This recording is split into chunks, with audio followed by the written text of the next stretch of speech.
Breaking చూసినాం. Delhi liquor scam కేసులో MLC కవిత ఆప్ నేత మనీష్ సిసోడియాతో పాటు ఇతర కేసుల్లో పలువురు ప్రతిపక్ష నేతలపై ఏజెన్సీలు విచారణ వేగవంతం చేసిన నేపథ్యంలో కేంద్ర హోంమంత్రి అమిత్ షా ఆసక్తికర వ్యాఖ్యలు చేశారు.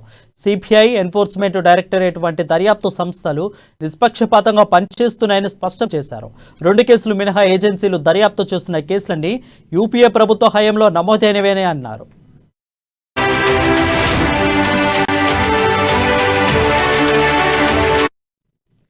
అమిత్ షా దర్యాప్తు సంస్థలు కోర్టుకు అతీతం కాదని తెలిపారు. నోటీసులు, ఎఫ్ఐఆర్లు, ఛార్జ్షీట్లను కోర్టులో సవాలు చేయవచ్చని చెప్పారు. ప్రతిపక్షాలు అవసరమైతే ఆరోపణలు చేసే బదులు ఏజెన్సీలు పక్షపాతంగా వ్యవహరిస్తున్నట్లు తమ వద్ద ఏదైనా ఆధారాలు ఉంటే కోర్టులో సమర్పించవచ్చని సూచించారు.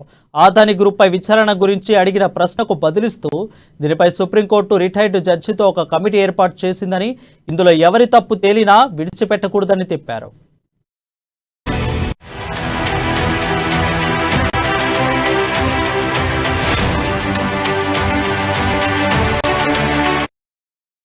న్యాయ వ్యవస్థపై అందరికీ నమ్మకం ఉండాలని అన్నారు. కాంగ్రెస్ నేతృత్వంలో యూపీఏ 10 ఏళ్ల పాలనలో 12 లక్షల కోట్ల కుంభకోణం జరిగినట్లు ఆరోపణలు వస్తే పరిస్థితిని ప్రశాంతంగా ఉంచేందుకు నాటి ప్రభుత్వం సిబిఐ ద్వారా కేసు నమోదు చేసిన విషయాన్ని షా గుర్తు చేశారు.